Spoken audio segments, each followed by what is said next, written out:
दोस्तों, हिंदू धार्मिक ग्रंथों में परमेश्वर के 3 मुख्य रूपों को पूजनीय माना गया।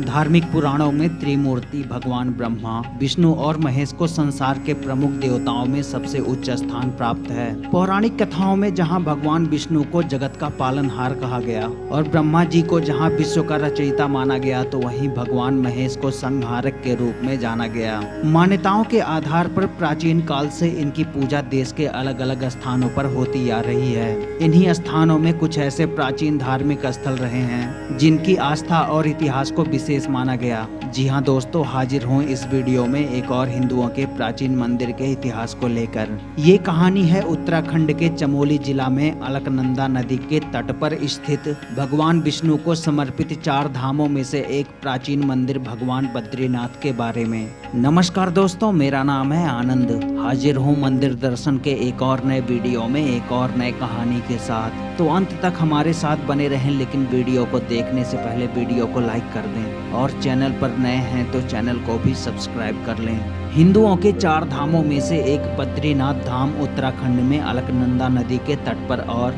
नरनारायण नाम के 2 पर्वतों के बीच में स्थित है।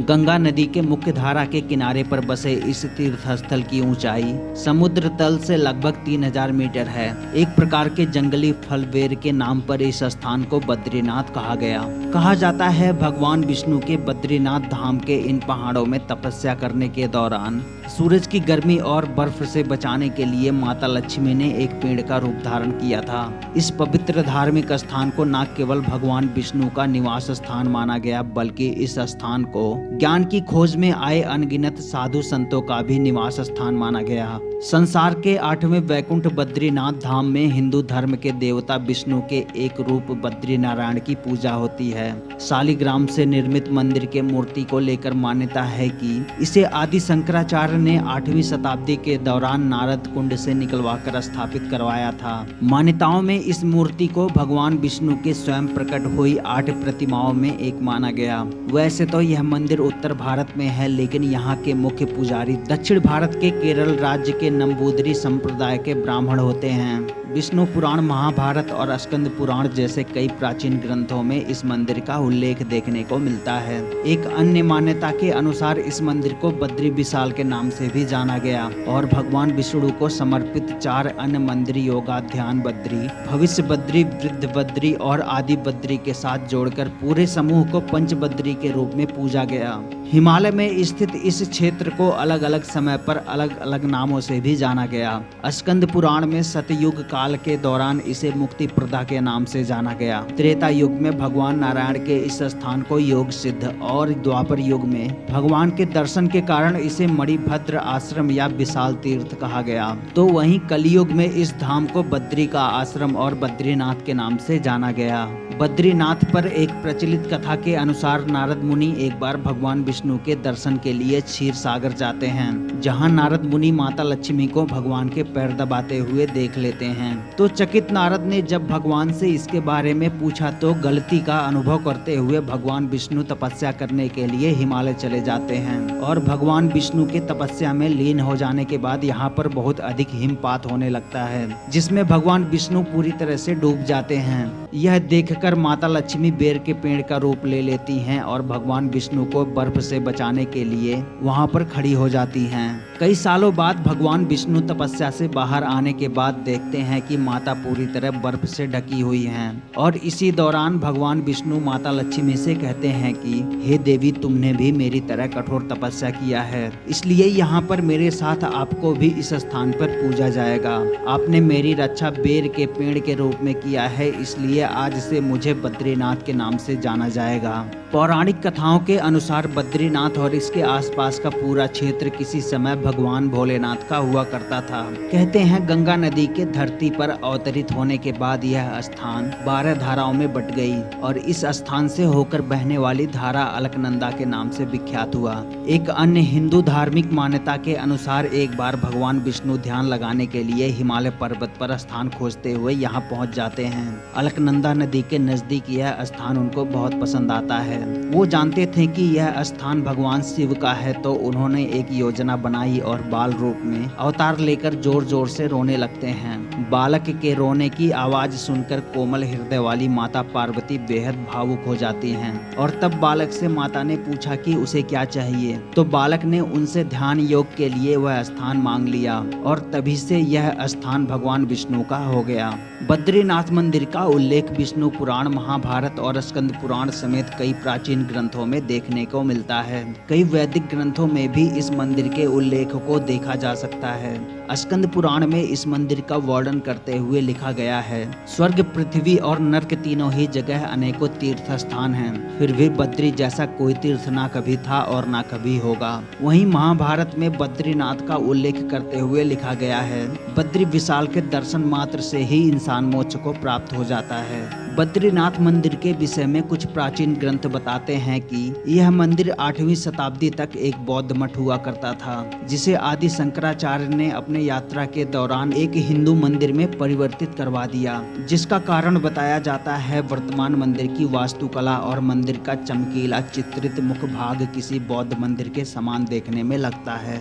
एक और इतिहासकार से पता चलता है कि इस मंदिर को 9वीं शताब्दी में आदि शंकराचार्य के द्वारा एक तीर्थ स्थल के रूप में स्थापित करवाया गया। वहीं हिंदू इतिहासकारों का कहना है कि बद्रीनाथ की मूर्ति को देवताओं के द्वारा स्थापित करवाया गया, लेकिन बौद्ध धर्म के प्रभावशाली होने के दौरान मूर्ति को अलकनंदा में फेंकवा दिया गया। एक पारंपरिक कहानी के अनुसार शंकराचार्य ने परमार शासक राजा कनकपाल की सहायता से इस क्षेत्र में सभी बौद्धों को निष्कासित करके मंदिर का निर्माण करवाया। इसके बाद कनकपाल और उनके उत्तराधिकारियों के द्वारा ही इस मंदिर के प्रबंधन की व्यवस्था संभाली गई। बाद में गढ़वाल के राजाओं ने मंदिर प्रबंधन के खर्चों को पूरा करने के लिए गाँव के एक समूह की स्थापना करवाई। इसके अलावा मंदिर की ओर आने जाने वाले रास्ते पर भी कई गाँव बसाए गए, जिनसे हुई आय का उपयोग तीर्थयात्रियों के खाने और ठहरने की व्यवस्था करने के लिए किया जाता था।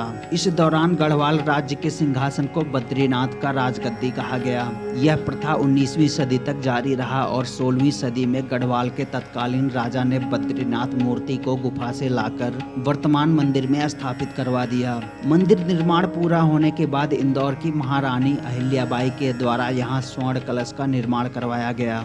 20वीं सदी में जब गढ़वाल राज्य को 2 भागों में बांटा गया तो बद्रीनाथ मंदिर ब्रिटिश शासन के अंतर्गत आ गया। हालांकि मंदिर की प्रबंधन समिति का अध्यक्ष तब भी गढ़वाल का राजा ही होता था।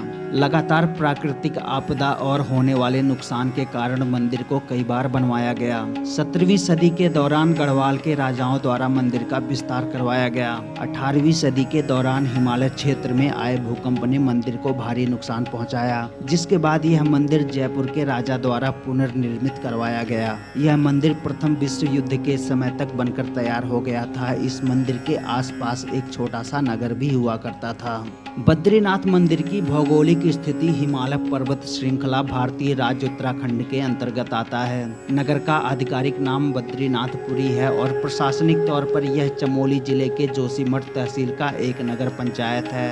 पर्वत श्रेणियों के क्रमानुसार यह स्थान महान हिमालय के अंतर्गत आता है। यह क्षेत्र उन कई पर्वतीय जलधाराओं का उद्गम स्थल है जो एक दूसरे से मिलकर भारत की प्रमुख नदी गंगा का निर्माण करते हैं। मंदिर और शहर अलकनंदा और इसकी सहायक नदी ऋषि गंगा के संगम पर स्थित है। बद्रीनाथ मंदिर अलकनंदा नदी से लगभग 40 मीटर की ऊंचाई पर है। मंदिर का प्रवेश द्वार नदी की ओर खुलता है। मंदिर में 3 संरचनाएं मौजूद हैं, गर्भगृह, दर्शन मंडप और सभा मंडप। मंदिर का मुख पत्थर से बना है। चौड़ी सीढ़ियों के द्वारा मुख्य प्रवेश द्वार तक पहुंचा जा सकता है, जिसे सिंह द्वार भी कहा गया। इस द्वार के शीर्ष पर 3 स्वर्ण कलश लगे हुए हैं और छत के बीच में एक बड़ा घंटा लगा हुआ है। गर्भगृह में भगवान बद्री नारायण की 1 मीटर लंबी शालिग्राम से बनी मूर्ति है, जिसे बद्री वृक्ष के नीचे सोने की चंदवा में रखा गया है और मूर्ति के ललाट पर हीरा भी लगा हुआ है। गर्भगृह में धन के देवता कुबेर, देवर्षि नारद, उद्धव, नर और नारायण की मूर्तियां भी देखने को मिलती हैं। बद्रीनाथ भारत के सबसे लोकप्रिय और पवित्र मंदिर के 4 धामों में से एक है। अन्य धाम है रामेश्वरम, पुरी और द्वारका। भारत के 4 कोनों में स्थित इन स्थानों की यात्रा हिंदुओं द्वारा पवित्र मानी गई है और हिंदू धर्म से संबंधित प्रत्येक व्यक्ति अपने जीवन में कम से कम एक बार इन धार्मिक स्थानों पर जाने की इच्छा रखता है। विचारधारा के आधार पर हिंदू धर्म मुख्यतः 2 संप्रदायों, शैव और वैष्णव में विभाजित है। फिर भी 4 धाम तीर्थ यात्रा में दोनों दोनों ही संप्रदायों के लोग खुलकर भाग लेते हैं। बद्रीनाथ मंदिर में आयोजित होने वाले सबसे प्रमुख पर्व माता मूर्ति का मेला है, जो पृथ्वी पर गंगा के नदी के आगमन की खुशी में मनाया जाता है। इस त्योहार के दौरान बद्रीनाथ की माता की पूजा की जाती है। माना जाता है कि पृथ्वी के प्राणियों के कल्याण के लिए नदी को 12 धाराओं में विभाजित कर दिया गया। बद्री केदार यहाँ का एक अन्य प्रसिद्ध त्योहार है, जो जून के महीने में बद्रीनाथ और केदारनाथ दोनों मंदिरों में मनाया जाता है। यह त्योहार 8 दिनों तक चलता है। मंदिर में प्रातः काल होने वाली प्रमुख गतिविधियों में महाभिषेक, गीता पाठ और भागवत पूजा शामिल है, जबकि शाम को पूजा में गीत गोविंद और आरती होती है। आरती के बाद बद्रीनाथ की मूर्ति से सजावट हटा दी जाती है और मूर्ति पर चंदन का लेप लगाया जाता है। मूर्ति पर लगा ये चंदन अगले दिन भक्तों को निर्मल दर्शन के दौरान प्रसाद के रूप में दिया जाता है। मंदिर के लगभग सभी धार्मिक अनुष्ठान भक्तों के सामने ही किए जाते हैं। बद्रीनाथ मंदिर को अक्टूबर-नवंबर के आसपास सर्दियों के दौरान बंद कर दिया जाता है। जिस दिन मंदिर के कपाट को बंद किया जाता है, उस दिन एक दीपक में 6 महीने के लिए पर्याप्त घी भरकर अखंड ज्योति जलाई जाती है। तीर्थयात्रियों और मंदिर के अधिकारियों की उपस्थिति में मुख्य पुजारी द्वारा उस दिन विशेष पूजन किया जाता है। लगभग 6 महीने तक बंद रहने के बाद मंदिर के कपाट को अक्षय तृतीया के अवसर पर अप्रैल-मई के आसपास खोल दिया जाता है। बद्रीनाथ जाने के लिए वैसे तो 3 रास्ते हैं। रानीखेत से होकर, कोटा द्वार होकर पौड़ी से और हरिद्वार होकर देवप्रयाग से। ये तीनों रास्ते कर्णप्रयाग में मिल जाते हैं। नेशनल हाईवे 7 के द्वारा उत्तराखंड के देहरादून, ऋषिकेश, देवप्रयाग, रुद्रप्रयाग, कर्णप्रयाग और चमोली और जोशीमठ नगरों से होते हुए बद्रीनाथ जाया जा सकता है। बेहतर सड़क मार्ग होने के कारण हफ्ते भर से भी कम समय में इस यात्रा को पूरा किया जा सकता है। बद्रीनाथ जाने के लिए परमिट की जरूरत पड़ती है, जो कि जोशीमठ के एसडीएम द्वारा इशू किया जाता है। इसे जोशीमठ से बद्रीनाथ के बीच में ट्रैफिक कंट्रोल के लिए लागू किया गया है और मंदिर में प्रवेश करने के लिए पहचान पत्र होना आवश्यक है। दोस्तों, फिलहाल मंदिर दर्शन के इस वीडियो में बस इतना ही। हाजिर होऊंगा एक और नए वीडियो में एक और नए कहानी के साथ। तब तक के लिए हमारे साथ बने रहें और कैसा लगा वीडियो कमेंट में ज़रूर बताएं। वीडियो अच्छा लगा हो तो लाइक करें और दोस्तों के साथ भी शेयर करें और भी ऐसे ही वीडियोस को देखने के लिए हमारे चैनल को भी सब्सक्राइब करें।